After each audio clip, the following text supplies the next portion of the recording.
अस्सलाम वालेकुम, बिस्मिल्लाहिर्रहमानिर्रहीम। और बहुत सारी दुआएं अपने तमाम व्यूवर्स के लिए, उन सब लोगों के लिए जो ये प्रोग्राम देख रहे हैं और अपने सब घर वालों के लिए भी।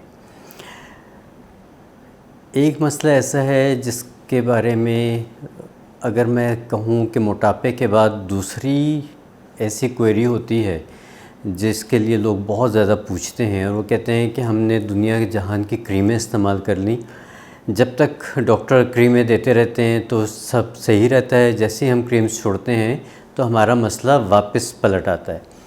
और इस दौरान जो मुझे ज़्यादा मैसेजेस आए वो उन जगहों से आए जहाँ पे शायद सूरज की रोशनी पहाड़ों की वजह से रिफ़्लेक्ट होती है और उसमें तेज़ी है, या फिर मैदानी इलाकों से। तो वो क्या चीज़ हो सकती है, आप सब शायद समझ गए हों। चेहरे के निशानात और झाइयाँ। तो झाइयाँ मैं आपको बताऊं कि बड़ी ढीठ सी चीज़ है। इसके लिए लफ्ज़ इस्तेमाल किया जाता है ढीठ, स्टबन हम इसको कहते हैं कि ये स्किन के स्टबन प्रॉब्लम्स में से एक प्रॉब्लम है, और ये मुश्किल से ही जाती हैं, इतनी आसानी से नहीं जाती। दूसरा ये कि इसके मल्टीपल रीज़न्स होते हैं, इसलिए जब तक रूट कॉज का पता ना चले तो आपको कोई भी चीज़ असर वक्ती तौर पे करेगी, लॉन्ग टर्म में नहीं करेगी। ख़ास तौर से उन ख़वातीन को होती है जिनके हार्मोन का कोई प्रॉब्लम हो, या फिर उनको ब्लड की कमी हो, यानी कि हीमोग्लोबिन की कमी हो, या उनकी इंटरनल हेल्थ अच्छी ना हो।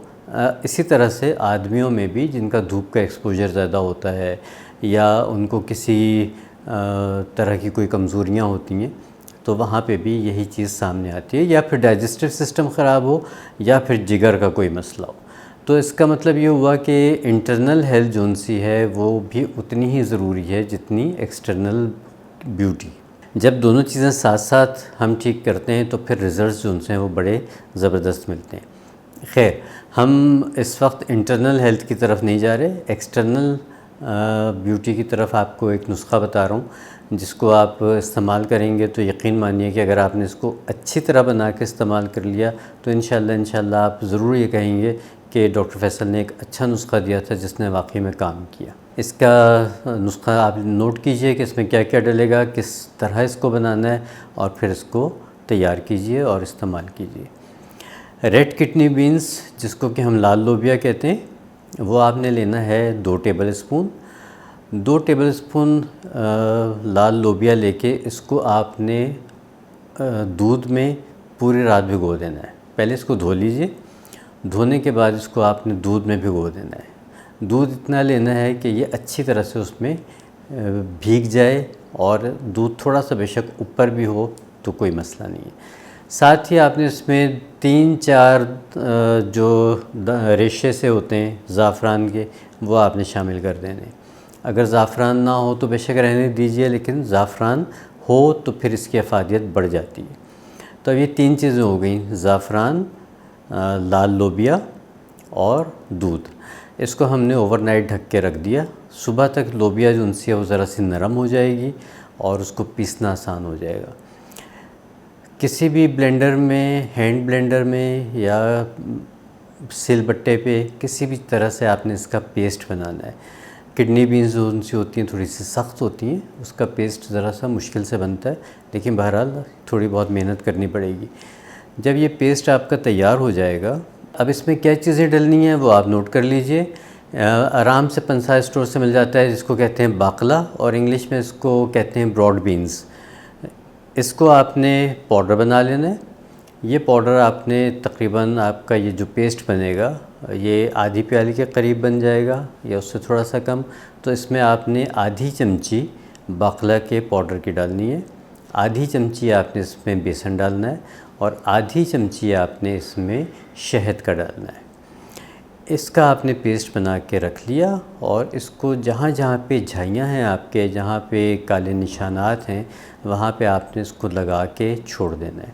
तकरीबन आधे घंटे के लिए आपने इसको लगाना है, और इसकी कंसिस्टेंसी आपने ऐसी रखनी है कि ये बहने वाला ना हो और ऐसा भी ना हो कि लगे ना चेहरे पे और गिर जाए। तो आप इसमें बेसन की मिक़दार कम ज़्यादा कर सकते हैं, या दूध की मिक़दार कम ज़्यादा कर सकते हैं पेस्ट बनाते हुए। अगर आपको लगे बहुत गाढ़ा हो गया है तो थोड़ा सा दूध शामिल कर दीजिए। अगर आपको लगे कि बहुत पतला है तो आप उसमें थोड़ा सा बेसन शामिल कर दीजिए। ये पेस्ट जब आपका बन जाएगा और आपके चेहरे पे लग जाएगा तो इसको तकरीबन आपने 20 से 25 मिनट रूम टेम्परेचर के ऊपर आपने इसको लगाना है। पंखे के नीचे नहीं लेटना, एसी के नीचे डायरेक्ट नहीं लेटना, ऐसे लेटना है आपने कि आपका ये नेचुरल आबो हवा में ये खुश्क हो, ताकि इसको ज़्यादा से ज़्यादा टाइम मिल जाए उस हिस्से के ऊपर काम करने के लिए। जब ये सूख जाएगा तो फिर आपने इसको मल मल के उतारना है, और जिस वक्त आप इसको मल के उतारेंगे तो आपने अपने हाथों को हल्का रखना है, बहुत ज़्यादा रगड़ के नहीं उतारना, क्योंकि बाकला भी थोड़ा सख्त होता है और किडनी बीन्स भी थोड़ी सी सख्त होती हैं, तो ये ना हो कि आपकी स्किन डैमेज होने के चांसेस बढ़ जाएँ। जब ये आपने अच्छी तरह से धो लिया, उसके बाद आपने एक टोनर बनाना है जिसमें आपने एलोवेरा जेल, अर्के गुलाब और थोड़ा सा 2 से 3 कतरे आपने इसमें डाल, 1 टेबल स्पून अर्के गुलाब ले लीजिए, 1 टेबल स्पून एलोवेरा जेल ले लीजिए, उसमें 2 से 3 कतरे आपने डालने हैं रोगन चंबेली के, ठीक है, रोगन चंबेली। इसको मिक्स करके आपने चेहरा धोने के बाद इसको पूरे फेस पे लगा लीजिए और छोड़ दीजिए।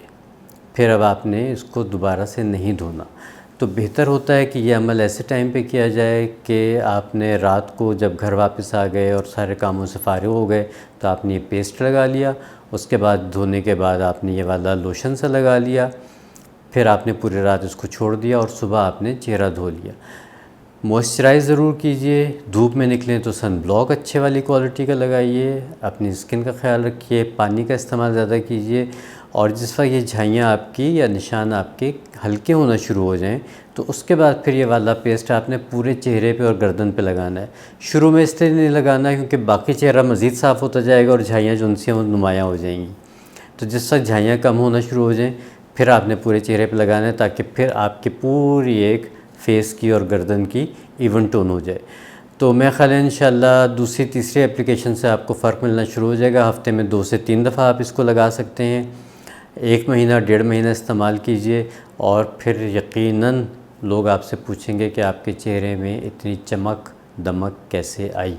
और इंशाल्लाह अगर आपने इसको यकीन के साथ किया, अच्छी तरह किया और अपनी डाइट को भी अच्छा रखा, तो फिर आप मुझे दुआओं में ज़रूर याद रखेंगे।